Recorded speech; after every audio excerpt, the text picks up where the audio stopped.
Skill upgradation എന്ന് പറയുമ്പോഴേക്കും basically നമ്മളുടെ പോലുള്ള ഇതിൽ ഒന്ന് I keep track of trends, what's happening, what is the latest trend. അതിപ്പോൾ അപ്ഗ്രേഡിങ് സ്കിൽസ് എന്ന് പറയുന്നത് ഒന്ന് മേക്കപ്പ് സെക്ടറിലും മറ്റേത് മെഡിക്കൽ സെക്ടറിലും, രണ്ടിലും അത്യാവശ്യമായിട്ടുള്ള കാര്യങ്ങളാണ്.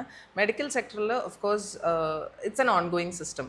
ഒരു പുതിയ പ്രോഡക്റ്റ് മാർക്കറ്റിൽ വരുമ്പോൾ ദ കമ്പനി അപ്രോച്ചസ് അസ്, അവർ നമ്മളെ എഡ്യൂക്കേറ്റ് ചെയ്യും. We attend CMEs, we attend conferences. അപ്പോൾ പുതിയ പുതിയ കാര്യങ്ങൾ എന്താണുള്ളത് എന്ന് നമുക്ക് മനസ്സിലാവും. And there is always that ആ ഒരു സ്കിൽ അപ്ഗ്രഡേഷൻ ഇല്ലെങ്കിൽ നമുക്ക് അതിൽ സർവൈവ് ചെയ്യാൻ പറ്റത്തില്ല.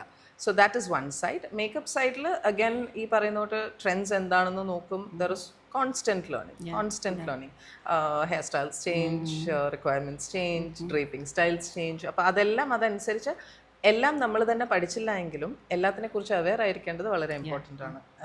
അപ്പോൾ ആ അവെയർനെസ്സിൽ നിന്നുകൊണ്ട് തന്നെ നമ്മളെ കൊണ്ട് ചെയ്യാൻ കഴിയുന്ന കാര്യമാണെങ്കിൽ നമ്മളത് പഠിച്ചാൽ പറ്റത്തുള്ളൂ. There is no other way. അല്ല എന്നുണ്ടെങ്കിൽ അത് ചെയ്യാൻ അറിയുന്ന ഒരാളെ ഹയർ ചെയ്ത് ചെയ്യിപ്പിക്കുക എന്നുള്ളതും that is also a skill. അപ്പോൾ whatever is appropriate for the time that needs to be done.